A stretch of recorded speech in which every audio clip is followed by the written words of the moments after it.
today. Another packed house on hand as eighth-ranked Kansas State, second of the Big 12, tries to make another charge up the standings as they have the 80th all-time meeting take on Oklahoma State. Courtside with you, Brian Smoller along with former Wildcat Missy Heinrich. Hannah Whetstone will join us in a little bit. Missy, Kansas State ranked 8th in the nation. They've lost a couple. They're still without their superstar.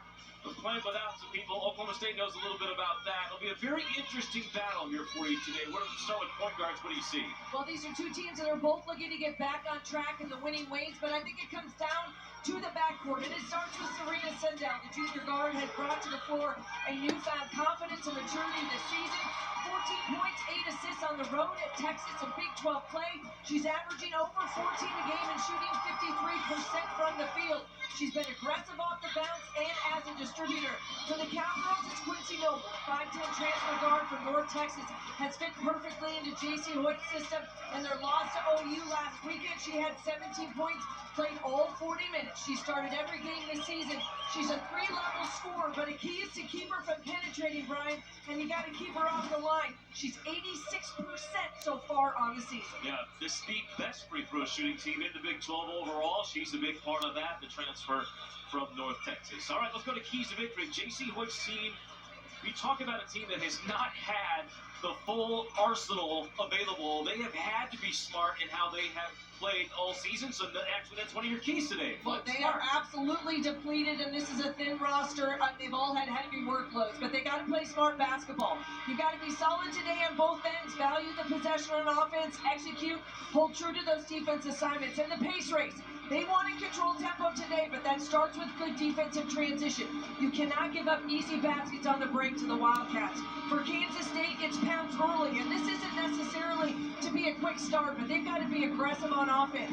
You got to hunt shots early in that shot clock and rotation time. With no Iokali anchoring your paint defense, these guards have to be sharper. They've got to be in better help, but then you've got to get out and quickly rotate to find shooters. They're going to have to work today. There's going to be a lot of shots put up from Oklahoma State.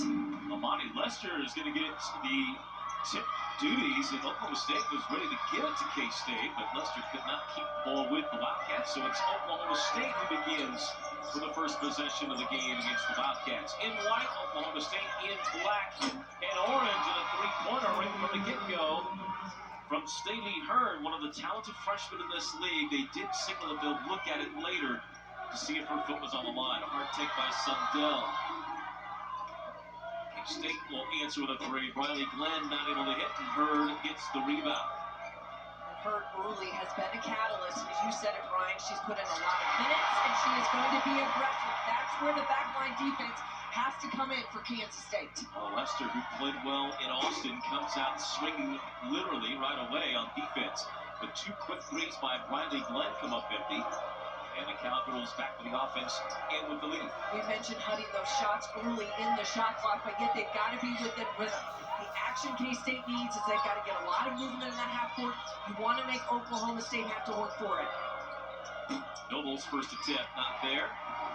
See, Cowgirls want to take advantage of Gusters inside at 6'5", with no lead. You figure that's an advantage for Oklahoma State, but Lester playing on the top side was denied. Gusters hasn't started a lot of games, but she has played in 10 of 11 Big 12 games so far. She's battled her own injury issues when she became available for OSU. But she's got to be that anchor inside. She's got great hands. They got to get her touches, but she's also got to be a force defensively. One of the many talented posts in the league, no doubt. Gusters' attempt to catch the pass here could not get it. Good cross court finds Noble, unable to hit the three. Those are good looks for Oklahoma State, and those are the ones, if you're J.C. Hoyt, you say that's within the action and the framework of what we want. Gregory given a green light most of the time. Unable to hit that one from long distance. K-State 0 of 3 from beyond the arc. They've hit the only two they've taken. It's been a struggle for Gabby Gregory. About 30% from behind the three-point line in Big 12 play, but yet she's got to be more aggressive, especially without Lee in the lineup. She's got to be more of a scorer. Guster's fighting inside, able to get that layup off and in. One thing J.C. Hoyt says about Hannah Guster, she's got great footwork, she understands, she's highly skilled. And when you can go up against an inexperienced post like Lester, they've got to take advantage of that matchup. Riley Glenn being dared to shoot right now. She's missed all three-pointers that she's taken here in the early going. Zion Walker headed to the scores table. A little bit of rapid fire right now for this Kansas State offense. I don't think necessarily the early looks in the shot clock that Jeff Mittie wants. He wants better options, better movement within their offense. Sundell just rolling up the court. She'll score again. Sundell has all four for Kansas State. We talked about her in the open. She has taken her game to a new level here as conference play has worn on. And it's been that aggressiveness and her ability to see the defense and then take what's given to her. Whether it's a gap to be able to split it out in the open floor or in the half court, she's absolutely been more aggressive off the bounce. She's the only guard as a turnover is forced here by K-State defensively on the far side. She's the only guard averaging over 50% from the field in the top 10 in league play. She's shooting 53% from the field overall, which ranks 4th in the conference. Highly efficient, and that efficiency comes from understanding what the defense is, how they're guarding you, what they're going to give you. You've got to be able to attack when you have a chance, put it on the floor. It could be a three. You've got to find those confident ways to be able to score the basketball. Hold it down for Jalen Glenn. Drive here on the other end. Guster again gets the rebound inside. Lester's playing well early for K-State in her first career start. True freshman from Louisville. It's always been part of the issue for this K-State squad all season, is finding a consistent backup to Ioka Lee. Now that she hasn't been in the lineup for the past few weeks, you've seen some different faces. And right now, this Kansas State team pushing a little bit early. And a great defensive stand by Gusters to stand in and take that charge and draw that first foul on Sundell. But trying to find some depth, trying to find some different faces that can give you minutes, not only be able to be a contributor offensively, but I always say, backup posts come in the game, you got to do three things. You got to defend, you got to take care of the basketball, and you got to rebound. Lester's going to check out. Gusters is going to come out after taking that charge. And Gisela Sanchez is in. Emily Everett, the former Kansas State Wildcat, who was a mid-season addition to Oklahoma State as they tried to even out their roster, is in for the first time. She has the ball here at number 45. Everett slipped in the lane, lost the ball. Walker able to whip it ahead for Sanchez, but she misses the layup. And Everett in pain underneath. Yeah, she went down hard, and you saw sort of that knee buckle as she went in to the middle of the lane. There was a lot of congestion. Seems as though she may have just lost her footing when she went. Kansas State able to go the other way and get a bucket in transition.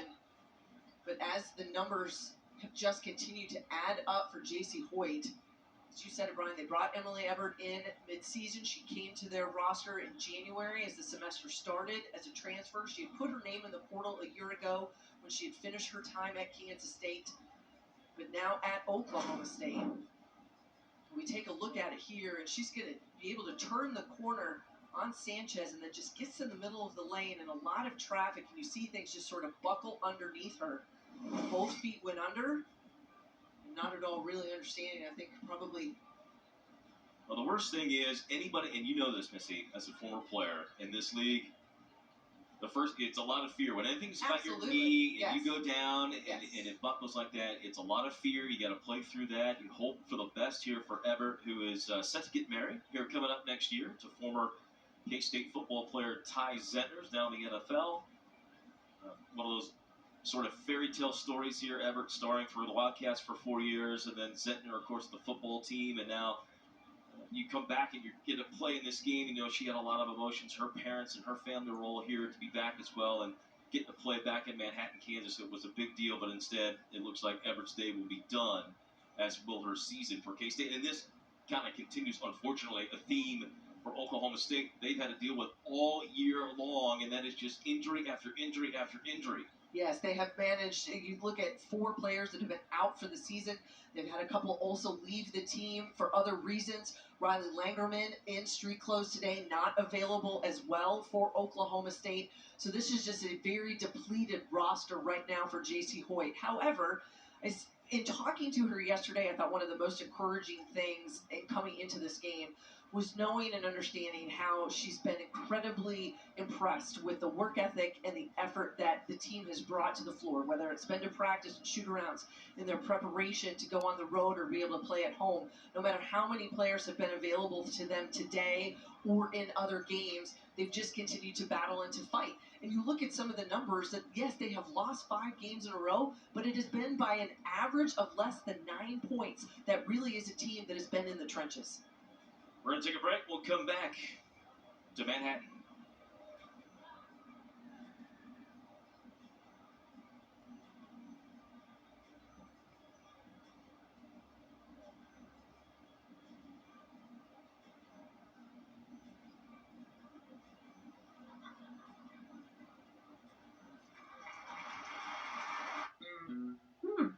$1 million Whopper.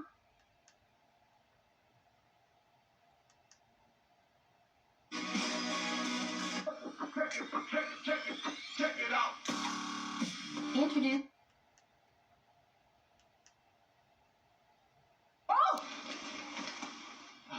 It's my roomie. Charmed. Kansas Lottery X Cash Blitz tickets can multiply your winnings instantly, up to 300 times.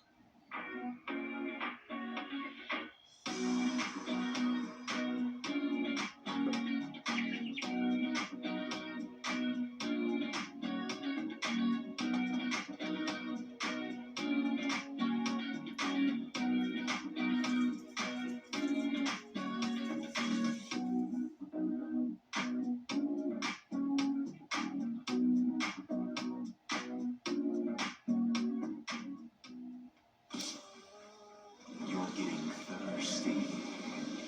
Oh, refreshing. So good. I mean, dude.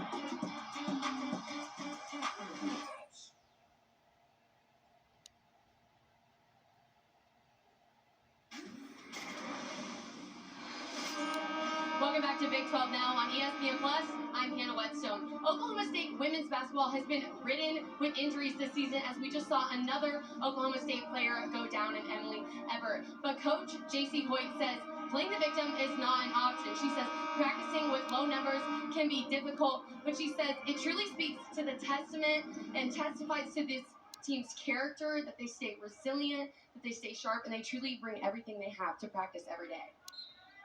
Well, that's the culture that she's tried to build. And there has been that story throughout the season. Low numbers, of course, has prevented a few teams from playing games, including TCU earlier this year. That was never an option. And you wouldn't think so for Jason Hoyt, just based on the toughness factor that she's instilled at Oklahoma State. Well, I think it's just, as you said earlier, it's so much as a reflection of the culture of what they want Oklahoma State women's basketball to be. That not only have you had players go down in injury, but as we said earlier, they had a couple leave the team for other reasons. So the numbers have been thin, but now you've got a battle. And as it night in and night out, day in and day out in the Big 12, that is not an easy thing to do. Back trying to hit Sundell. The ball knocked away by Noble. It'll stay with K-State. I think one of the things in this situation, Brian, is you're looking down at your opponent, knowing that they have very low numbers on your bench. This is very much about Kansas State. Having come off 2 losses, their first 2 in Big 12 play, both on the road, you get back here at home, the friendly confines of your own arena. You've got to be able to stay dialed in here this afternoon, and that's going to be the little things. Whether that's stepping up to make wide open looks, to be able to take care of the basketball, to have good rotation defensively, this team's got to make some steps today, and they got to continue to do it without Ioka Lee in the lineup. That was much of what Jeff Biddy told us the other day. The focus was internal. Trying to get back playing their style of basketball. Felt like got away from that a little bit in the 2 road games against Oklahoma and Texas. 2 narrow defeats to 2 of the better teams in the league at the moment. Traveling on the far side here by Monegret Aussie, Arizona transfer, native of Estonia, who knows Gabrielle Sanchez, or Gisela Sanchez, I should say, for K-State. to know each other from international play. There's Sundell, who has scored all 7 for the Wildcats in a low-scoring affair early. K-State's had plenty of chances behind the arc. They have not hit their threes so far in this game. Nice give and go, Rona Poppin, and she lays it in. And that's movement without the basketball. A bit of a slip screen look. And that's where, with the ball in the hands of Sundell, she can create. She creates off the bounce for herself and for her teammates. Averaging nearly 6 assists per game in league play. Hurd. Garzon cannot hit the 3. And those are good looks right there within the framework of what Oklahoma State wants to be able to do today. They've got to now step up and kind of dig in and find a way to make some of those open looks. Elvie Sanchez over the back. She tried to go up and get the rebound over Hurd. Hurd got crushed, but I think she'll be all right. Sanchez with her first, second team foul on K-State. Yeah, big time block out right there by Hurd, and just not a good decision by Sanchez. You're not going to get that basketball. You got to let those go. Don't eat the foul in that situation, and she's going to come out of the game. Yet some coaches might say that's a bit of a hustle foul, but when you got a good block out put on you like that, you got to give that one up and get back on defense.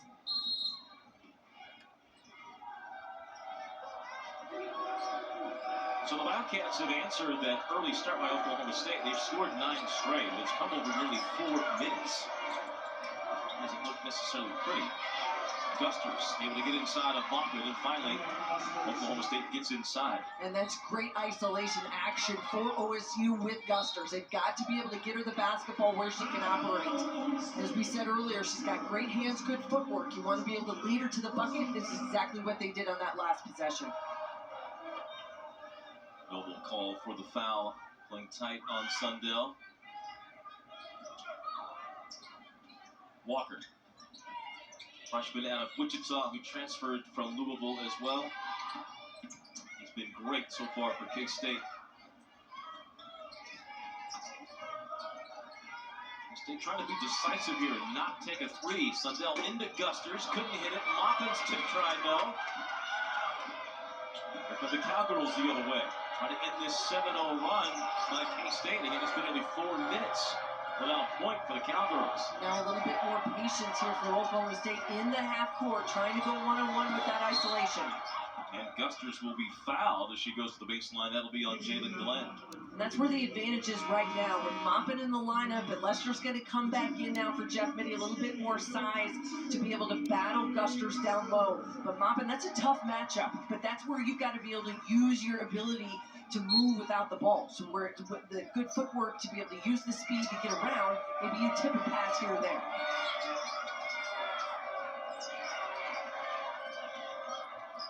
Aussie trying to look to the baseline. Oklahoma State looking for an avenue to get to Gusters. Shot clock at 5. Noble gets it back. Gusters with it. And a reset for the Cowgirls. Hurd, her first basket. All off the offensive rebound. That's what generates that second chance opportunity. It wasn't a quick putback, but yet forces Kansas State to have to guard them through that reset. Low scoring opening quarter here in the Little Apple. Gregory in the lane. Gets the front roll. That's one of the beauties of being back at home, is that you know you're going to get some of those rolls. And for Gabby Gregory, averaging just under a little over 8 points a game in conference play, she's got to continue to step up and look to be an assertive scorer.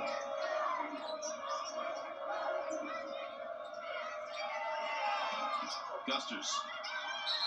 Travel. A tough place to be able to catch that basketball, and that's the message right now from this Oklahoma State coaching staff. You got to put the ball in the air, let her go up and get it, lead her to the basket, not as much on the bounce pass down low. Give it to a place where Gusters can catch and finish. K-State cannot hold for the final shot. If they went quick, they could have gotten 2 for 1. They will have the ball to begin the second quarter. Sundell may have gotten away with an offensive foul. Gregory, no. Walker, the offensive putback. A rare offensive rebound for K-State. There's a reason why the freshman's getting about 22 minutes a game in conference play, and it's little things like that. Doesn't have to be a huge score, but you pick and choose your moments. That time, a great offensive rebound and aggressiveness out front. Now Walker with a near steal in the backcourt. Knocks the ball away from Ossie. It'll stay with Oklahoma State. They'll have to play it in three-quarter court with 14 on the shot clock. Yeah, changes the possession right now for the Cowgirls. Are just aggressive, and Ossie trying to bide some time there where they could use all of that clock. But quick hands from Walker, one of the reasons why she's gotten so many minutes, that trust to have her out front, and she's been a very good defender. Wildcats challenging her this week after two tough games against Oklahoma and Texas. Bird left open, hits another top of the circle three. Big time shot right there for the freshman, getting her feet set and open. And K-State get a final shot. Lester fouled as she goes up. It's on Gusters with 1.2 left and a bailout call for K-State. Interesting decision from Sundell, as if she was going to be able to try to thread the needle there on the break. You might have been looking for a spot up somewhere instead, trying to see if she could lead Lester to the bucket. Can't get her there, but with a lot of contact, now that's going to put Gusters, they're saddled with the foul. They're going to say it's a two-shot foul. She was in the motion of shooting, not necessarily something J.C. Hoyt agrees with right now, but it is going to put Lester at the line for two. And she'll make the first. Lester has had a good week of practice. Jeff Biddy said after the Texas game, liked her play. We'll hear more about her from Hannah Whetstone coming up a little bit later in the game. Lester got the start, and she's got a block, a couple of free throws. It gives K-State a 3-point lead at the end of one. One quarter in the books. Kansas. That makes you. Attorney John Foy and Associates. They are celebrating National Women and Girls in Sports Day. I'm joined by 7th grader Kinley. Kinley, I gotta ask, are you a big fan of K-State? Kinda. I like KU better. Whoa, whoa, whoa, whoa. Okay, anyways, who's your favorite player on the women's basketball team? Probably Gabby Gregory. Gabby Gregory. All right, and do you play sports, Kinley? I play basketball and volleyball, and I'm on a winter's volleyball team right now. All right, and did you tell me you're gonna play tomorrow too? Yes, I'm gonna play in Kearney tomorrow. All right, that's pretty exciting. Good stuff, Kinley. Thank you. Appreciate it. Gabby Gregory on point for Kinley. Able to drop one in to start this second quarter as K-State lengthens their lead. Gregory with 4 points. A low-scoring affair in the first quarter. And then the big story here early, Emily Everett in her return to Manhattan, Kansas. It's been an addition to this team for Oklahoma State, injured on her first play and we helped off the court, so injuries continue to mount for Oklahoma State, now maybe down to only 8 available players today. This is a game that's much more been played in the paint and inside that three-point line. Both of these teams, up until that make, were 3 of 14, now 3 of 15, 4 of 15 combined so far in this game. Garzon and Ossie are the two that you do not want to leave open behind the arc. Around 50%. Lester working on Gusters. Spins on her, gets the shot blocked. It's batted back towards K-State. Another reset for the Wildcats. Sides, Lester, Walker, 3 freshmen out of the court, and a foul on sides. She goes up for the shot, and that's going to be on Ossie. A break for Oklahoma State as it looked at first, and it might be on Gusters. Yeah, it looked like it was almost a bit of a broken play for Kansas State, trying to generate something as they turn that corner.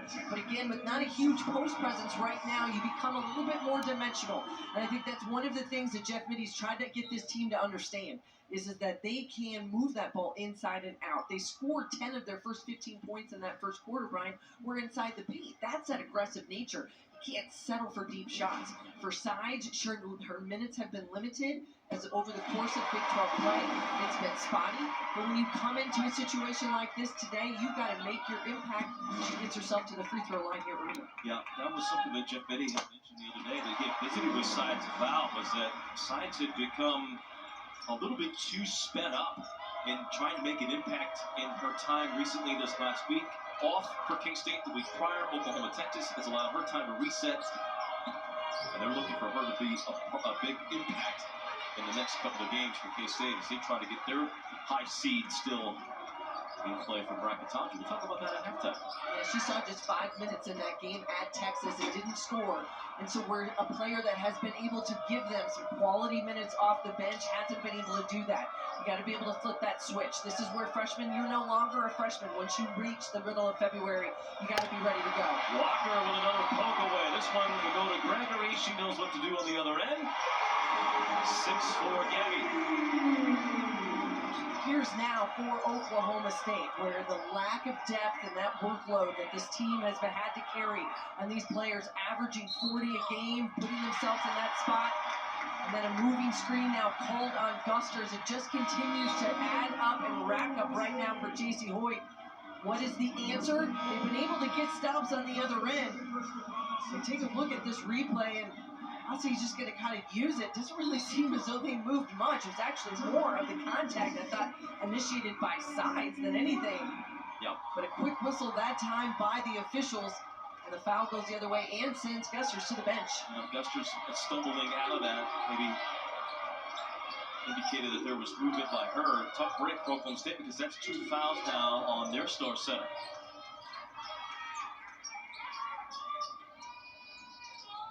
Megan Redbud will be back in for Oklahoma State. Good vision by Lester, and Rhonda Glenn trying to get a call underneath, did not.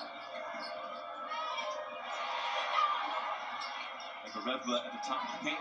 Oklahoma State, more of a 4-out-1-in look here. Megan Redbud inside, couldn't get it. Gets her own foul. That doesn't go. And K-State gets the rebound. And 2 very difficult shots, but yet 2 misses for a kid that's been shooting almost 50% on the season in Big 12 play. So she's usually incredibly efficient when she catches on the block. Megan Redbud coming off an ACL last year, redshirted for this Oklahoma State team.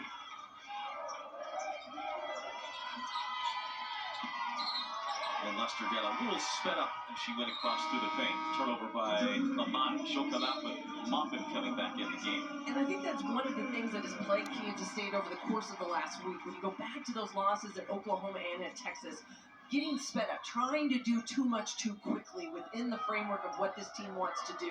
When you don't have your All-American in the middle, you got to make some of those adjustments. I think Oklahoma and Texas, they got K-State sped up, kind of forced them to play the way they wanted to play. They've got to get back to what's been successful for them. Megan Redbud trying to post up inside. Garzon to the back spot and stolen away. Defense for K-State. They are first in the conference in every metric. And that has been largely because of Ayoka Lee. But even without Lee, this team has continued to defend at a high level. That was one thing J.C. Hoyt brought up with us, is that without Lee, K-State maybe not getting enough credit for what they're doing defensively. And I think that's a great point, because still this team leads 36% is what they're holding teams from the floor in their field goal percentage defense. Just 24% holding teams are behind that three-point line. Being active hands, getting out in the passing lanes, using their length and their athleticism to really fluster teams and make them uncomfortable in the half court. We were right in line by that shot by Gregory. It looked like it was dead on, but it wins off. K-State 1 of 9 behind the arc. Gregory's missed all 3. And a foul by Jalen Glenn on the other end, her second. So after a relatively mild first quarter as far as whistles, a couple here in the second have foul trouble for both teams. Noble and Gusters each with 2. And now K-State's Jalen Glenn, their best defensive player, with 2. A little bit tighter now here in the second quarter. We've seen some of those whistles. Hurd and Maupin with the foul. Good shot fake here by Hurd. Great movement without the basketball, and her just be able to cut hard, and that's why I tell kids all the time, every time you make that move to the bucket, cut hard, make yourself available. And Noble looking for Hurd as she was going to the bucket. She's going to be able to draw that foul and send herself to the free throw line. The freshman so far on the season shooting just about 75% in Big 12 play from the free throw line. This is the first. One more coming up in a league stacked, and I mean stacked, with freshmen. Where does Hurd go? I think just because of the amount of minutes and the load that she's had to carry, I think that's been huge. I think she's one of the top freshmen in this league. When you look at her numbers, she has absolutely had an impact on the season, both in the non-con and where this team has been. Yes, they've lost 5 in a row, but I go back to the point I made earlier. They have lost 5 games by an average of just less than 9 points. So you're in games, you're making possessions, you're working at it, trying to finish. And for a freshman to be able to step into some of those shoes, I think it's a big, big sign for her. And J.C. Hoyt, I know, really likes to have her in her lineup. Gusters has returned with her 2 fouls. Maupin just got her quick second. She'll come out.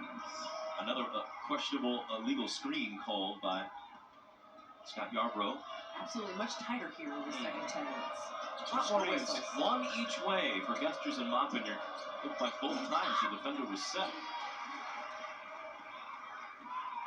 K-State by 6. Neither team has scored in 3 minutes. Gregory got bumped as she went baseline. Sundell left wide open. Couldn't get the 3. K-State 1 of 10 from behind the arc. Hurd to trailer 3. That looked good as well, but came up short. Those are good shots for both teams. You couldn't get Sundell to knock it down in the corner, and in transition, Hurd had a great look. Both of these squads getting the ones they want. You got to be able to knock them down. Sanchez, who's normally money from the middle range, also has one go in and out. K-State just 1 of their last 7. And both teams shooting just a shade over 30%. Hurd taking Glenn baseline and draws another foul. And even though Oklahoma State hasn't been able to put the ball in the basket for a field goal, they've gotten to the line, and that's Hurd. And moving without the ball, they got to continue to attack. Welcome to winter. Coach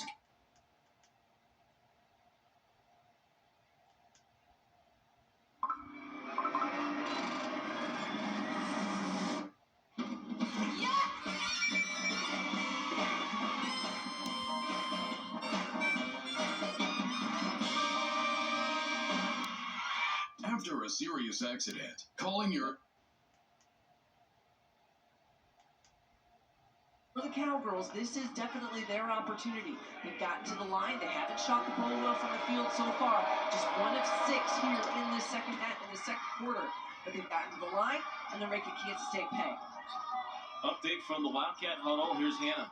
Hey, thanks, Brian. Coach Mitty making sure his team heard him in this last timeout. He was asking for more hustle out of his team and more ball movement on offense, which we just saw. Nope. Riley Glenn able to hit the mid-range jumper. Noble with a great drive and penetration. Her first basket. And that's the one player, if you're Oklahoma State, she has got to get hot. If she can heat up, it will be quick. She dropped 30 against BYU. She had 24 at Iowa State. She's coming off 17 points and 6 boards in that game against Oklahoma Bedlam that they had last week. Ultimately, Noble is a key scorer for them. Will help them stay in the game. Turnover by Oklahoma State. Take us inside the mindset here, Missy, of Oklahoma State. You've had a season literally with every single, you've hit every hurdle in the 110 hurdle run, right? How do you stay positive as a player when you turn it over and have a little adversity in a game like this? Well, I think the biggest factor is you got to stick together as a unit, that you can't all of a sudden have sort of that infighting or that feel as though you've lost the connectivity of yourself as teammates. Coaches are going to have coach speak. You're going to hear that in the locker room and from the sideline and in practice and shoot-arounds.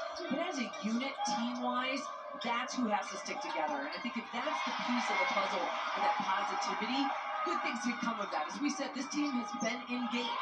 They've just got to figure out a way to do that. Perhaps a little bit of mental fatigue for Oklahoma State. They allow Zion Walker a run out, and suddenly K-State using transition and that defense to beat Oklahoma State up the court. One of the things that J.C. Horton said to us yesterday is that they have got to get back. That Kansas State will be very good in transition. You can't give up easy baskets. You can't give them up the runouts. Well, that's where they just do that, and they extend this lead now, 27-19. But it has been both the physical and the mental mistakes that have plagued Oklahoma State late in games. But yet, as the fatigue sets in and the high workload and the minutes that these players have had to endure over the course of the last few games, sometimes that can happen a little bit early. You just have to try to weather that storm, take care of the basketball, kind of get back to some of the basics that they've had within their framework. They've got the tools and the pieces of the puzzle, not all of them right now, but they have scores and they have the ability when they need to shut this Kansas State team down. So Walker with a quick 4. She's added 4 rebounds as well. This is the largest lead for Kansas State in what has been a relatively poor offensive start for both teams. K-State now up to 39% shooting, but they have done away with shooting the 3, 1 of 9 from behind the arc. Holstered that, or 1 of 11, I should say.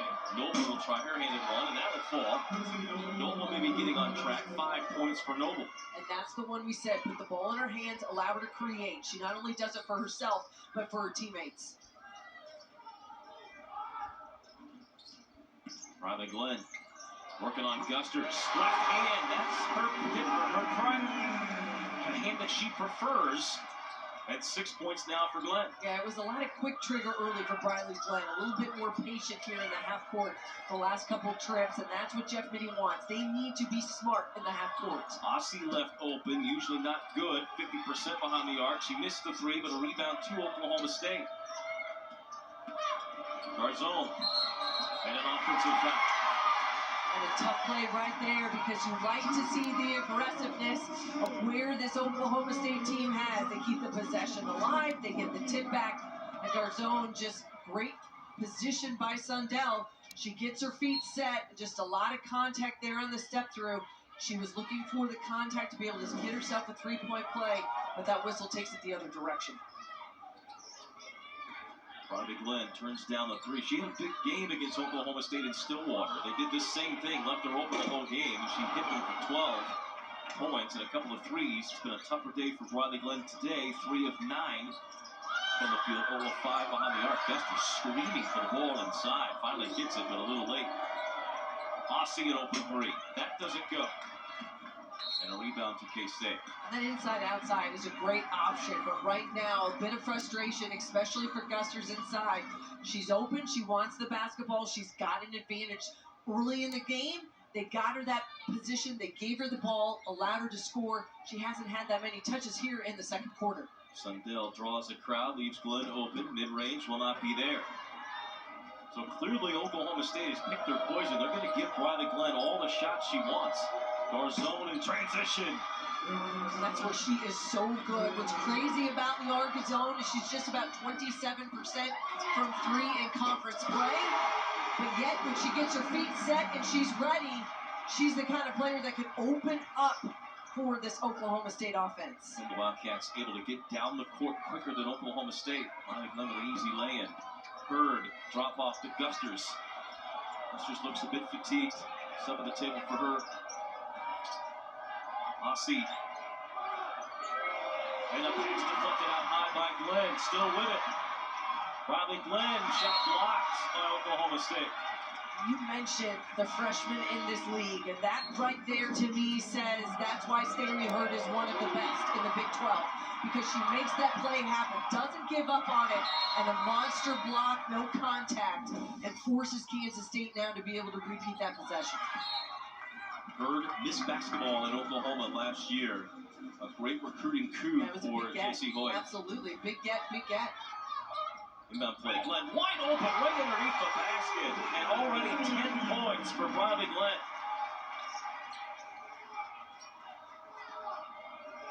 Even though this game feels so Brian has been a little lopsided in one direction, it's still only an 8-point lead here for Kansas State. This Oklahoma State squad has the ability to score in bunches. Takeaway inside. Sundell slipped in front of the post of offense and knocked it away, and now K-State will hold for the final shot of this half. Yeah, smart move right there by the junior to be able to pull it out. They had numbers, but instead you can use the clock and use the time. Noble flashing in just to stress Sundell. 10 seconds to go in the quarter and in the half. Sanchez and an offensive foul will be called on Gregory.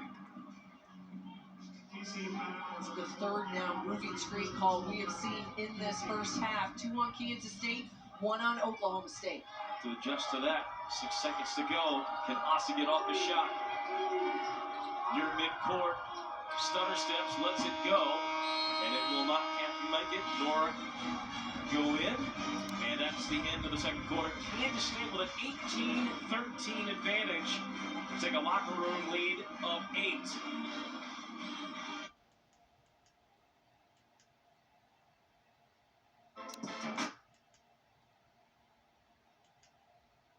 rock fight there for a while until K-State somewhat turned up the tempo.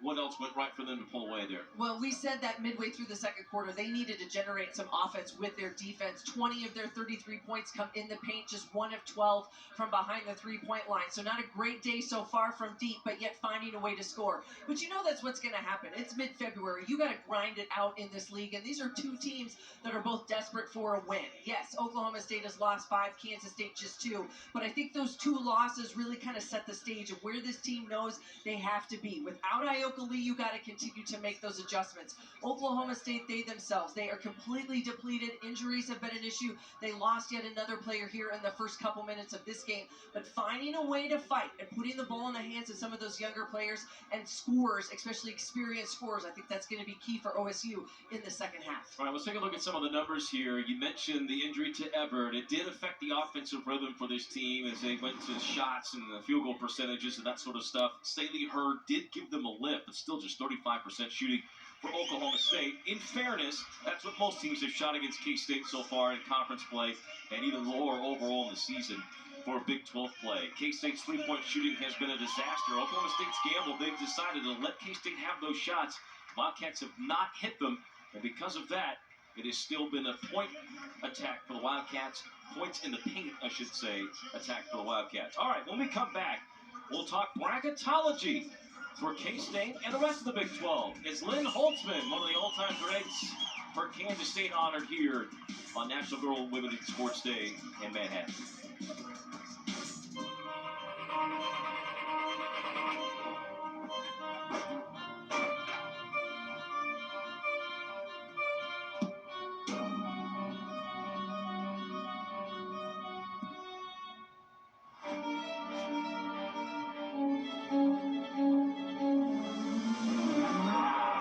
Championship on the line.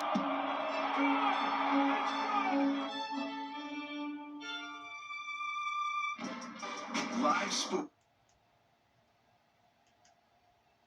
Struggling to sleep through the night due to free. Women's College Hoops on ESPN and ABC.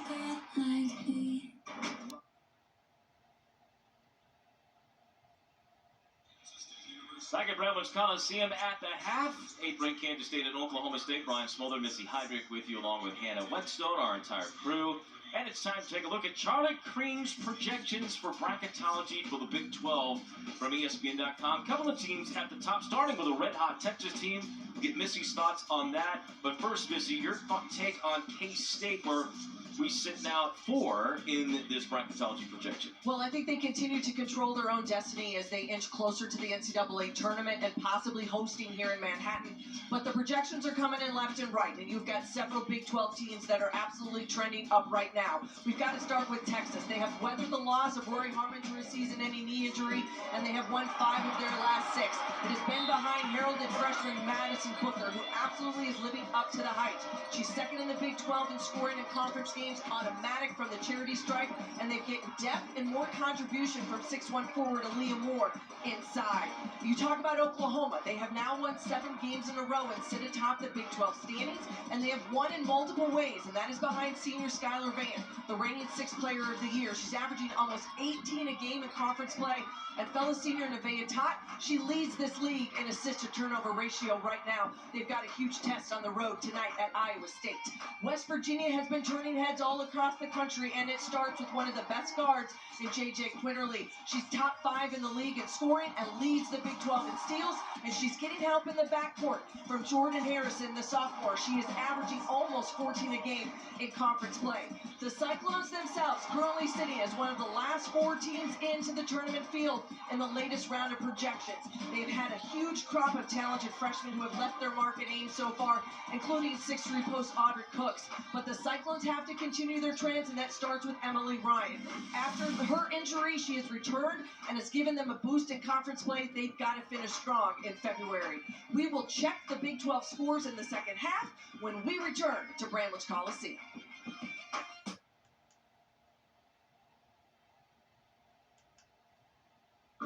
Also here.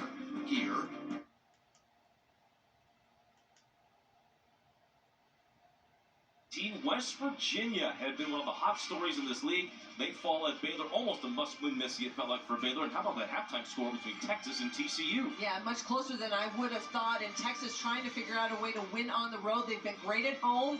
But yet you go back to that Baylor game, and that is, I think you're absolutely right. It was sort of a bellwether one for Baylor. They had to be able to hold home court. You know that that's one of the things you have to do in this league. Hold home, steal a couple on the road. Texas themselves, they need to go steal one at TCU, but just up 3 at half. All right, so we'll look at put that aside. We'll take a look at some of the highlights here from the first half. What did you see from these two teams? Well, just 25 points in that first half from Oklahoma State, but they have the ability to score quick, and they can do it. Quincy Noble, we talked about her at the beginning of the game, one of the best scorers in this league. She can get hot. And Haley Stern with a big first half by the freshman. She comes in with those 10 points and able to penetrate and create. 10 points, 5 rebounds. She's got to be aggressive in the second half. But defense is where this Kansas State squad has hung their hat all season long. Whether they step in and take a charge, or they get steals, or give themselves a chance to get some easy buckets off live ball turnovers, as Gabby Gregory was able to do in that second quarter. Kansas State's got to continue to generate offense with their defense. Briley Glenn coming in early, had some quick shots, couldn't knock down threes, but then was able to get into a rhythm inside the arc. 5 of 13 in that first 20 minutes, 10 points for the junior. A more aggressive score, but taking what the defense will give. Oklahoma State might pick their poison of who they want to give open looks to. Briley Glenn was the beneficiary and knocked down a couple easy twos to close that first half. Let's go back to your keys that we had at the outset. Smart basketball was one of them from Oklahoma State. They clearly defensively decided, hey, we're going to pack this in and dare K-State to shoot from outside, unguarded, and not going to really guard Gregory, guard Briley Glenn. Do they change that at all? Or do you stay the same? Maybe pace race. What do you think so far? I think in terms of what they need to do, when you think about the lack of depth that they have on this bench, they've just got to take better care of the basketball. 11 turnovers in that first half from Oklahoma State. That right there, 11 possessions where they don't even get a shot. And J.C. Hoyt knows they have got to be able to get shot attempts and see if they can't generate some second chance opportunities. I think this pace is right where they need it because of the workload of her starters. If you're K-State, yes, they're going to get shots early in that shot clock and some wide open looks, but Jeff Mittie mentioned the ball movement. All good things start with passing. You've got to find an open player. You make the next pass. If you might go from a good shot to a great shot, that's where K-State's offense has to be in this second half. A little bit of sign language there from Jeff Mittie and his team will be on the defensive end to open up the third quarter. Oklahoma State in black, K-State in white as we go to the second half. Both teams starting 5 back out there. Lock with Gusters too tall and an unfortunate turnover for Oklahoma State to begin. And that's where it starts, is that you got to take better care of the basketball. And they knew right out of the gate, they wanted to see if they couldn't isolate Gusters, where she had success early in the first half. Couldn't get her the basketball. You got to give her a chance to be able to catch and finish. Lester into Gusters in the lane. Couldn't finish. Yeah, a bit of a no call kind of both way. It looked like there may have been a bump, but she could have traveled, but neither way can't get it to go. And this is where Oklahoma State has to be able to capitalize, and they can get stops on the other end. Hurd left open. Hammers in a 3. It's the inside out. We saw it a little bit in that first half. Jeff Mittie mentioned the skip pass. That wasn't necessarily a skip. That was slow rotation defensively out on shooters. Jalen Glenn could have gone back to Lester. They stayed with all their players on one side of the court. Now they start to spread out. Gregory hunting for a way through the defense, and Gusters reaches down and whacks the arm of Gabby Gregory on the shot. So they're going to give the foul to Hurd, and then another bullet dodged for Gusters, as that would have been her third. And Gregory to the free throw line. And I think this is one of the places where Gabby Gregory has to be more assertive, is she's got to get herself back to the line. A year ago, this is where she made a living, was forcing teams to have to guard her one-on-one to get herself there. Right now, she's shooting almost 76% from the line in conference play. Put it on the floor, be aggressive, get those ISOs and those one-on-ones. Get yourself back to the strike. Gregory has it has been a year of frustration for Gregory, who has fought through a number of different injuries, but now finally getting healthy. This shot still hasn't fallen, and you can tell she just continues to get more frustrated by all the work and the hours put in, and it's your final year, and you're trying to get it to all go, and finally you're on a team that's got a chance to do something great. And well, high expectations, and obviously all of these players have that for themselves. You wouldn't be competing at the visual level if you didn't have that. For Gabby Gregory, she was a first-team all-conference player a year ago. Right now, that's not where this season is lining up for her, but ultimately trying to figure out a way to continue to contribute to her team. Stealing Hurd on what was a broken play. Riley Glenn was letting the ball bounce out of bounds. Oklahoma State gets it to Hurd, and she makes something happen with this improbable and one. Fantastic possession right there by the Cowgirls. As you said, just keep the possession alive. You got to do a little bit of everything right now, and this team just trying to gut it out. And Ray have got a freshman who is leading the way, and Staley Hurd have been so impressed from what I have seen so far here this afternoon on the road from the freshman. No doubt. Now with 16 points in the game. Riley Glenn, top of the circle shot, not there. It goes back to that daring. They're going to allow Kansas State to take some of those perimeter shots. They're going to make you have to beat you from the outside. Turnover forced by K-State. They couldn't corral it. Oklahoma State, with an 8-2 start to begin the third quarter, is in with their 2 points. Noble lines up a three, and how about that? Oklahoma State is in front. And a huge play and a great skip pass to find an open shooter. And right now, this Oklahoma State team, they have come out with a bit of fire here to start the second half.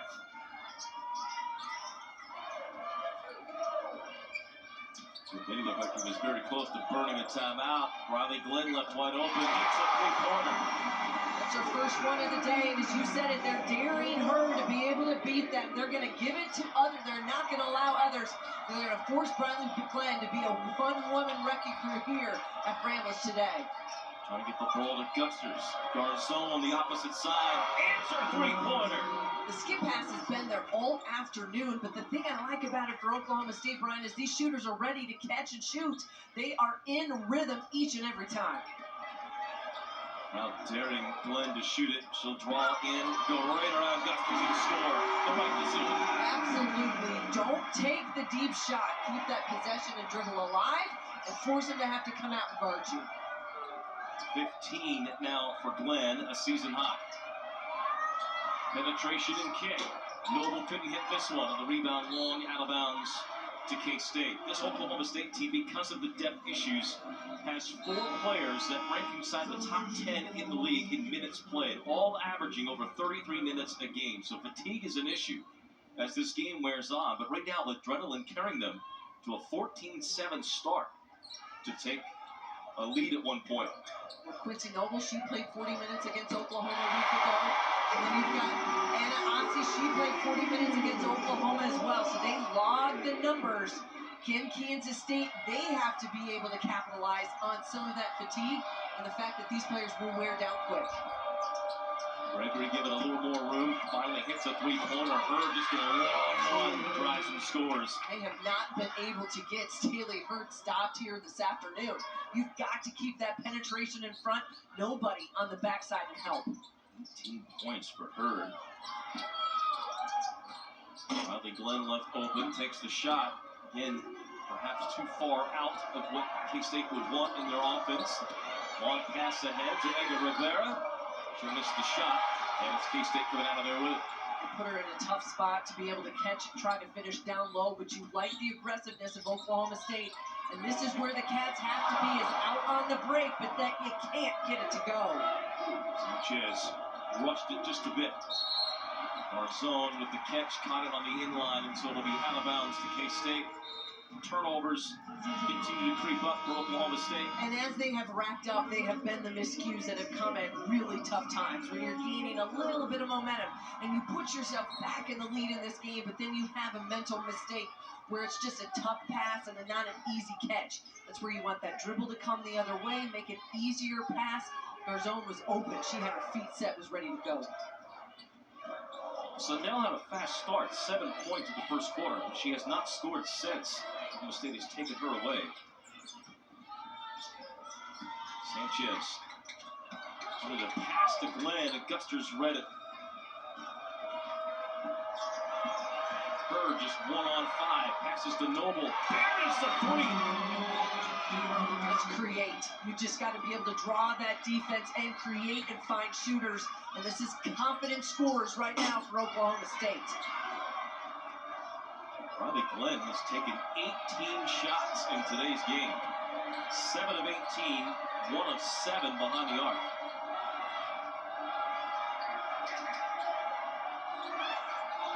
Lob to Gusters, somehow catches and scores. Well, and the help side is there, but Kansas State's got to be more aggressive, Brian. You got to be able to go after that basketball. Don't just stand there. Yes, it's all about verticality, but this has got to be a much more aggressive rotation by the Cats.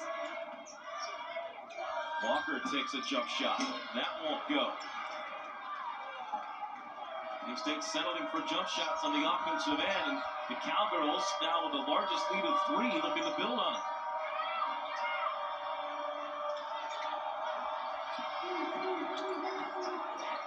Corner 3 by Ossing, and she hit it! Big time play that time, and it comes and it starts with Garzone. She goes baseline, relocate shooters, and Jeff Finney right now not at all happy with the defensive effort by his team, and he wants to talk about it, and you absolutely have to, because this is a hot shooting Cowgirl squad right now on the road. Oklahoma State bearing shots from behind the arc. 5 of 6 in the third quarter.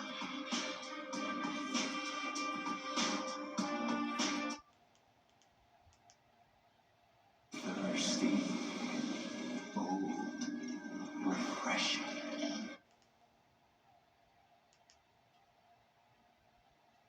And more from ourselves, and be leaders on a global scale.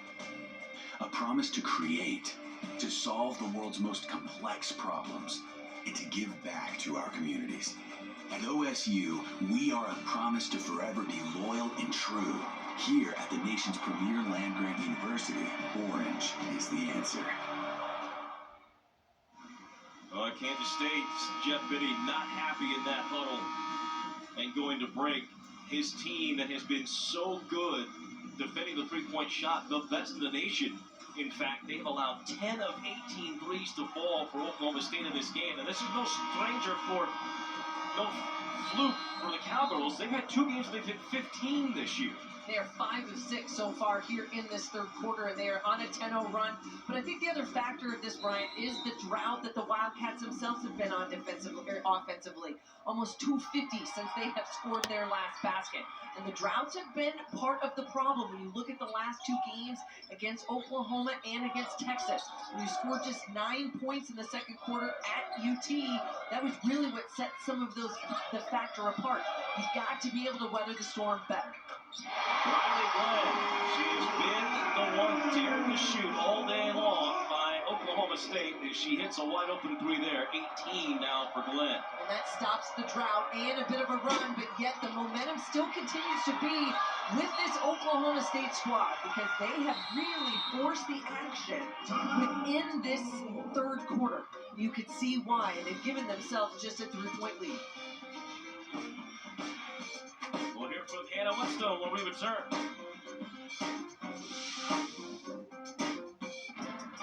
Live sport. White.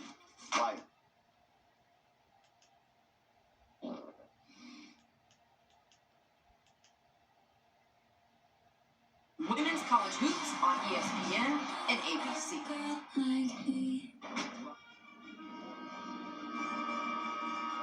Welcome back to Big 12 now on ESPN+. Oklahoma State's head coach J.C. Hoyt's basketball roots run deep. She reached the 2,000-point club at Hoxie High School here in Kansas, played collegiately at Wichita State, and went on to serve as an assistant coach for Fort Hays State, Nevada, and Kansas State with Jeff Mittie. She then took the helm at the University of Missouri, Kansas City in 2017 and is now in her second season at Oklahoma State. But it should also be noted that J.C. is the daughter of Kansas high school basketball coaching legend Shelly Hoyt.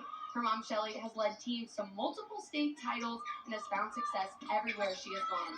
There's no question that Coach J.C. Hoyt gets that coaching spirit and love for the game from her mom. Todd Walker gets an open jump. saw a quick shot there of Shelley Hoyt sitting behind Oklahoma State's bench. One of the true legendary coaching names in all of Kansas. Oklahoma State screaming for 3 seconds on Gusters, but she's able to spin and score and has 10 points. Yeah, she was camped in the middle of that lane, but on the catch, you see that good touch and great hands from Anna Gusters. Riley Glenn now with 21, second career 20-point game. She's had to carry the load here, especially in the third quarter. It is the dare her to be able to shoot the ball. Now stepping up and knocking down a couple threes, which is critical to extend that defense. Seems like she's just taken a breath or two in the last two, and they've both gone. Here's Noble running out of real estate. Extra pass, Garzon can't answer. Back tap though will benefit Oklahoma State. Great possession right there by the Cowgirls. Good patience, as you said, making the next pass. Garzon couldn't get it to go, but now you keep it alive. And Garzon, for the second time today, steps on the sideline and turns it over. They're trying to be able to catch on a shot fake to be able to go and steps out. And that is just it's a hard habit to break for any player, is that the initial step should be front. Instead, she's making it backwards. That's why she's hit that end line twice. Turnovers have been an issue for Oklahoma State today. K-State took their last 3 shots to tie the game up. Wildcats held an 8-point lead at the half. It's been a large second or third quarter for Oklahoma State. Gregory could not get consecutive threes to fall. 1 of 6 behind the arc is Gregory. Noble over to the basket with the left hand. She's been quiet in different ways here in this third quarter, but that penetration is key. She can get to the rim, slice and dice this defense. It forces K-State to have to be more true to guarding that inside. Sanchez sets her feet. 3-pointer doesn't go. And the ball batted almost out of bounds by Oklahoma State. But they have it up 2 under a minute to go in the third quarter. Been a nearly 30-point frame for the Oklahoma State Cowgirls. This has been a fantastic 10 minutes coming out of that locker room. A little bit depleted, but finding the energy and that next level that they've needed. Sanchez went flying out of there trying to sell a foul. No call on the drive. K-State back the other way. Walker trying to create. Sundell, again, who's been scoreless since the first quarter. She's got it here. I'll tell you why. It's because Quincy Noble has put Serena Sundell in lockdown. It has been a heck of a matchup defensively, and she has done her job. Walker, double team, back to Sanchez. Unable to hit the layup. Oklahoma State with the ball. They'll have the lead going to the fourth. Will it be by 2 or more? A steal by Riley Glenn. A runner. Couldn't do it. We go to the fourth quarter. Oklahoma State trying to pull off the stunner on the road against number 8.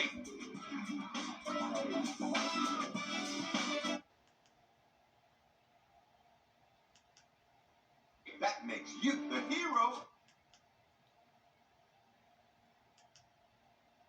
And just keep the possessions alive. Ultimately, that's what Oklahoma State had to do. They put themselves back in this game. They were down 8 at half. It's tied, and they've given themselves a lead now at 53-51. Lob run to Bobbin. She couldn't finish, but K-State gets the loose ball. Her guarding Sundell here. Multiple missed opportunities in that third quarter for Kansas State. Open looks, buckets that they couldn't get to go. And as we said it earlier, Serena Sundell has not scored since that first quarter. But give credit to Quincy Noble. She has had that defensive assignment. Timeout called by Oklahoma State in a bad spot down the corner. And that will send us to a break.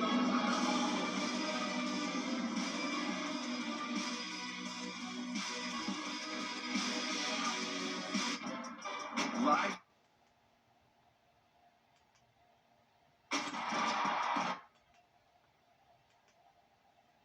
Leagues into Whetstone. This past Wednesday was National Women and Girls in Sports Day, and today Kansas State celebrated by hosting its 6th annual event. Young girls got the chance to participate in several sports alongside K-State's female athletes next door in the Ice Family Basketball Facility, and they finished the day by watching the Cats in action right here in Bramlage Coliseum. You can see that it's also split into the indoor football facility, the Shamrock Indoor Football Facility as well. Thank you, Hannah. Always a fantastic event, and many of them here on site at the basketball game as well. Turnover by Oklahoma State at the timeout. Looks like Gusters is going to come back in for Oklahoma State. Sundell drawing a crowd and turns it over. Great defensive stop that time by Oklahoma State, reading that all the way through. It was telegraphed. We had another play on the other end. That's where K-State's got to continue to get stops on this end. They got to convert on the other. Sundell with the block, kind of a crazy sequence. Oklahoma State nearly stole it back. Here's Sundell, one-on-one. J.C. Hoyt not at all happy with that call, but that is going to limit the drought and end it for Serena Sundell, since she had scored to start this game and started hot, but yet one-on-one. And now a chance at that old-fashioned three-point play. K-State's going to need Serena Sundell to be more of an impact player, be more assertive here in this fourth quarter. Foul was on Ossie. It is her second. Ties the game, and Sundell to the line trying to get to double figures. And she does by hitting the free throw. 10 now for Serena Sundell. She joins Briley Glenn and Gregory as those in double figures. And the crowd comes to life here in the fourth quarter.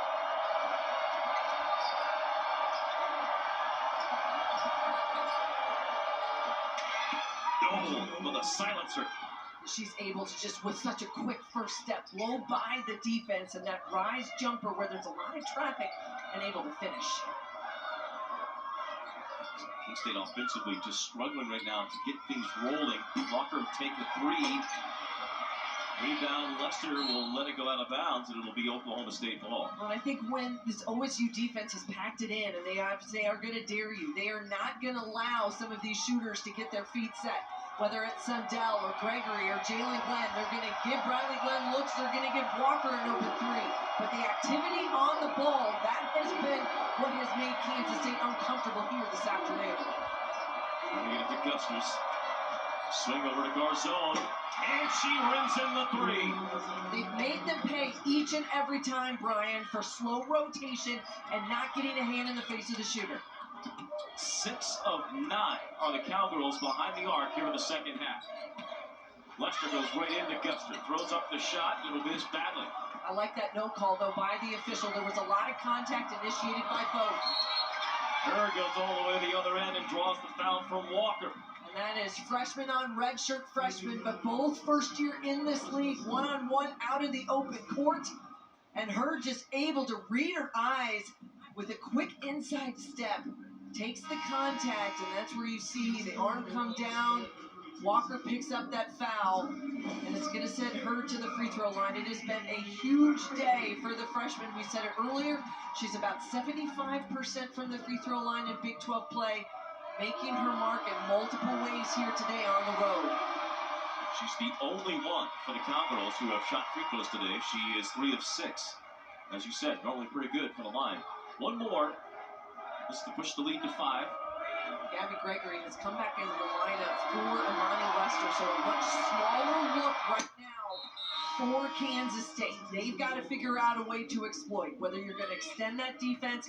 Gusters will come out for the Cowgirls, give her a breather, see if she can't get a few minutes of rest to try to finish this thing out. But now with a smaller look, more shooters on the floor, it extends things for the Kansas State. Only 6 today for Oklahoma State have played. 5 have played, or 4 have played the entirety of the game. Gregory posting up, pushing her way inside, missed the shot. Edward Rivera gets the rebound. They got what they wanted. The isolation for Gregory, couldn't get it to go and didn't get the whistle. Ossie, kick out for Garzone. She'll drive the basket and lay it in. What poise and confidence right now from this Oklahoma State squad. They have had their backs up against the wall for the last 5 games. They've lost 5 in a row. We said it earlier. They've been in it. Now the question is, can this Cowgirl team find a way to close it out in this environment away from home? But the answer is, on the flip side, this K-State squad knowing how important it is to hold home court, to figure out a way to win without Ioka Lee in their lineup. Jeff Mittie right now trying to see if he can't get through to his team. They've got a little under 7 minutes to go. They got to prove themselves here at home. Yeah, the pressure is no doubt swung all the way on Kansas State. You got that right. When you were the number 8 team in the country and you were sitting in the 2nd spot in the league standings, and a team comes in who hasn't won a game in the last, they've lost 5 in a row. They're sitting with 6 really available players, 2 walk-ons on their bench. They've been decimated by injuries and players that have left. It has been an up and down seesaw all season for J.C. Hoyt and this squad. But right now, they are answering the bell. Sundell through the lane. Into the lane in. And if you're going to be challenged, I need somebody to step up and make a play. Put the ball in the hands of Serena Sundell. Let her create for herself and for her teammates. Kansas State has not allowed a team to shoot 50% all season. This defense has been locked down, even without Lee. But today, the Cowgirls are hitting 51% of their shots and 52% from behind the arc. Noble talking a little trash after draining another one in the lane. Offense clicking for the Cowgirls. They have found a way to attack this Kansas State defense, and when they've gotten in the paint, they've been able to finish. Riley Glenn driving on the kick from Gregory scores. 23 from Riley Glenn. But this end has been the issue for Kansas State. Surprising. Yeah, for a team that has hung their hat on their defense all season, this is where the struggle has been, is for this team to get stops. Now, a lot of contact that time, and Noble looking for the whistle, didn't get it. But that's where Sundell's been very good. You can see her game has developed into becoming one of those better defenders because of her length and her athleticism. She does that and stays in that vertical position. That's why there's no whistle. Gusters has come back into the game for Oklahoma State. Ossie on the elbow. Unable to hit. A rare miss for the Cowgirls the last few possessions. Getting a turnover. Riley Glenn. A rush three-pointer. K-State does get the rebound, loses it, and comes away to Garzon. And that's the shot they're going to give up. The Cowgirls are going to give Riley Glenn that 3. Again, you dare somebody, you pick your poison. That's what they're giving up today. Gusters had the ball knocked away, no foul. The lob has been there, and that's the one where Oklahoma State has been able to exploit it all afternoon because of the size. They put it right where she can catch. Still better help on the backside by Jalen Glenn. Maybe a lot of contact, but it stays with the Cowgirls here on this end of the floor. Certainly looked like Gusters knocked it out, and if it wasn't that, it would have been for sure a foul on K-State, but neither call. Other end, Walker bumped to the ground, just slammed into Gusters and drew the foul. She really didn't move, but there is a lot of contact there, and they're going to get the whistle, and it's going to send the freshman to the free throw line. K-State 7 of 7 from the line here this afternoon. Walker herself, we said it earlier, she's shooting just about 79% in Big 12 play from the charity stripe. She has tied a career high with 7 boards, Walker has in this game. And it's the little things, and that's one of the reasons why her minutes have continued to go up and why she's earned the trust of this Kansas State coaching staff. One of the better freshmen, even though she's a redshirt freshman. In my mind, I see her as a first-year player because she didn't get a lot of time last year and then took a medical redshirt. So she's here now and being a contributor for this Kansas State squad. A big part of their future. Walker with a steal out high. A chance to tie or get within 1. Jalen Glenn to the basket. No! Good defense by Ossie. And how many times have we seen it today where this Kansas State team has had point-blank layups, even in traffic, that they have not been able to finish? Bird flashes to the basket and missed the layup.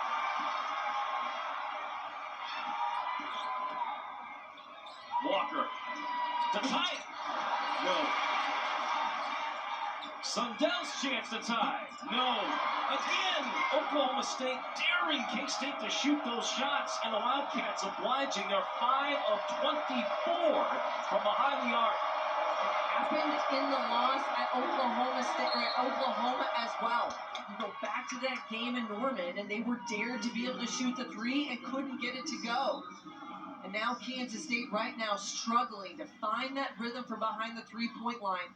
But this Oklahoma State defense, they have been active. They've gotten out and put a hand in the face of the shooter. There have not been a lot of open threes for the Cats. And either way, even the ones that have been, they haven't been able to knock them down. Lob stolen by Sundell. Should go all the way in. That's a one-point game. Those are those unforced errors J.C. Hoyt has talked about. It has plagued Oklahoma State over the course of the last few games, where they have been in these every single one, whether it's been a 1, 2, 3 possession game down the stretch. This is where you got to dig in. But a tough pass, trying to look for the lob to get it to Hurd, and instead it is a live ball turnover breakaway layup. A little bit of what we saw in the first half that Kansas State has not been able to do, which is creating offense with their defense. Well, I'll go back to something you just mentioned a moment ago, what J.C. Hoyt talked to us about, the last 5 minutes of the game. They are playing all these minutes with these young ladies. They don't no depth. Yep.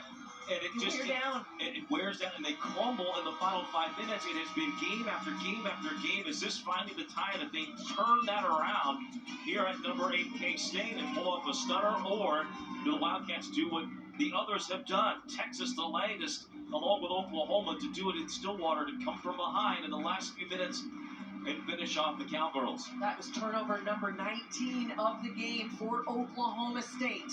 So you think about that. And points off turnovers, 12-3. Yes, and that is a difference maker right now. You take some of those out of the equation, and you think that's 19 possessions, of which they don't even get a shot. This is where now this team's got to buckle in and dial in to what you have to do in your execution. Noble, free throw line, jumper, got it again. And that was straight up, drawn up, coming out of that timeout. They needed to get a bucket.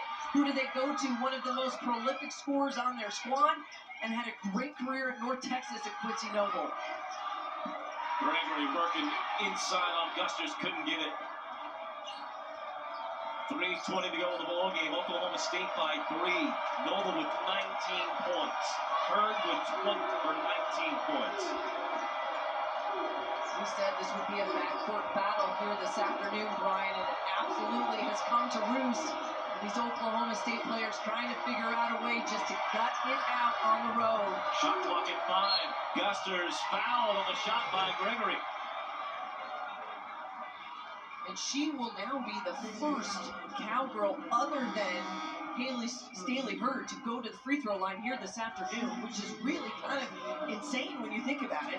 How physical this game has been and how much penetration we have seen. But Gusters is headed to the line here for 2, trying to extend this into a multiple possession game for the Cowgirls. A rare miss for Gusters, who's an 88% free throw shooter. That's one of the strengths of her game, is she's really more of a face-up center. But can take contact and then get herself a chance to get to the line. She makes 1 and 2, and she's getting in a break right now. Those breathers have been incremental here in this second half. J.C. Hoyt trying to use what little bench they have to give Gusters a breather and then be able to get her back in probably for the last 2 minutes or so of this game. Under 3 minutes to play. A lead of 4 for Oklahoma State. Walker able to hit a free throw line jumper. That's clutch right there by the freshman. Just one-on-one. Read the defense, give her some space, and knocks it down in the mid-range. 62% shooting here in the second half for Oklahoma State. 16 of 26 and 6 of 9 behind the arc. They have dissected this K-State defense. And here's Steele. Garzone does get it stolen. 2 minutes to go. K-State down 2 with the ball. This is where patience now has to come in for Kansas State. Ortega wide open. First points of the game for Jalen Glenn. They've dared them to shoot the 3. They've given them open looks, and Jalen Glenn finally steps up to hit one of the open ones the Cats have had. Hurd trying to answer. Double team. Austin. Great fake and a foul call as she drove in from a shot. It'll be on Briley Glenn. And now you're into absolutely a possession game. 67-66, a 1-point lead for this Kansas State team. But a huge three by Jalen Glenn gives them that lead. But you got to go back also. You had the bucket by Walker on the mid-range. Didn't try to force things. And then you get the turnover on the other end. That created the live ball situation to give Kansas State that look in the corner. Oklahoma State saying it was on the shot. The officials are saying that it was a reach-in foul before the shot for Aussie. Fourth foul on K-State. One more. Oklahoma State is shooting free throws. Here's Aussie. Stopped in the lane. Hands off the Gusters, and she'll lay it in. Cowgirls go back in front by 1. A minute 20 to go in the ball game. Briley Glenn. Way off the mark, and a rebound to Oklahoma State, nearly stolen by Serena, but it'll stay with the Cowgirls. They dared her to shoot it, and she took it, and it was a look. Briley Glenn has been big here, especially in the second half. She's got 23 points, but just 3 of 11 from behind that three-point line. Hurd wants to go one-on-one. Walker guarding her. Freshman versus freshman. 10 on the shot clock. Hurd driving, stripped to the ball by Walker. Looked like it went out of bounds off of Zy Walker. There is under a minute to go, so you could look at this if you're the officials. And they will. Did Walker knock this off of Hurd? Or is it off of Walker? That looks clean off of Walker. Yeah, I think this is going to stay exactly where it is. It did not touch from that previous angle. Does not touch Hurd in terms of going off of her leg or her knee. This should stay with the Cowgirls out of bounds underneath. But just remember, there's still just 7 seconds left on that shot clock. It will not reset. Therefore, this is the quick hit out of bounds play. But because of this review by the officials, stays where it is, but does give J.C. Hoyt just a couple moments to be able to communicate with her team and get them set in what they want on their out of bounds underneath. Gina Cross, our lead official, good work there. It's good officiating. Come take a look, get it down quick. There was no need to exasperate it. Inbound play for the Cowgirls. Aussie to the free throw line. Guarded jumper, short, rebound, Walker. A career high for her in rebounds. And now K-State will use a timeout with 43 seconds left. Jeff Mitty's going to use his full timeout right now because he wants to talk about it and see where they're at. This is a situation now where the Cowgirls have come to play in multiple ways, finding a way to gut this out, and do they have enough left in the tank with 43 seconds to go? But Kansas State will have it, side out of bounds, 24 on that shot clock.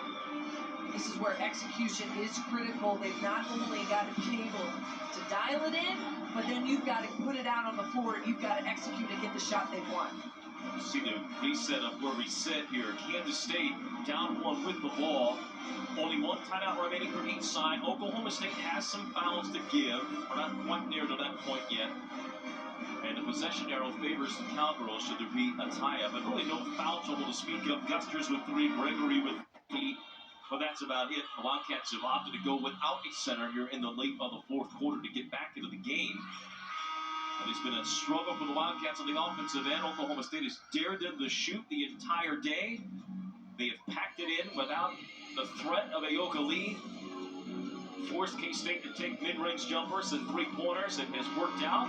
On the other end, Oklahoma State has played well offensively, hitting nearly 61% of their shots in the second half, and hitting 11 of 21 threes overall, 6 of 9 in the second stanza. And so tough to do on the road, and that's what this Cowgirl squad has been able to do. When they needed to step up, they came out hot to start the second half and have been able to keep their foot on the gas and just give themselves a chance. You want to put yourself in a position to get yourself one on the road. There is Sundell working against Gusters. Pinned underneath the basket. He threw it away. Back to Serena on the baseline, working on Gusters. Sundell will drive, lean in, shoot, and score! 26 seconds left. Timeout for Oklahoma State to advance the ball. And that will be the last one for Oklahoma State. As we said, each team with one timeout left. Baseline, Sundell goes. We've seen her all season go hard right. That time it was hard left. And against Gusters, just trying to create space and see if she can't get enough separation to finish. And that's exactly what she does. And Serena Sundell with a huge bucket. It was a very quiet middle of this game, but down the stretch when they have needed her the most, Serena Sundell has delivered late in this fourth quarter.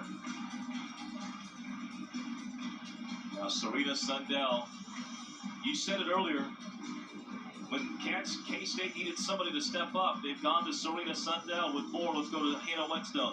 Hey, thanks, Brian. In last week's game against Texas, Serena Sundell notched her 61st career game scoring, 61st career game scoring 10 or more points. She made it 62 here tonight. And Coach Mitty said Sundell's level of play has elevated because her shift in her mindset. He said she's playing with a level of toughness and grit that she wasn't a year ago.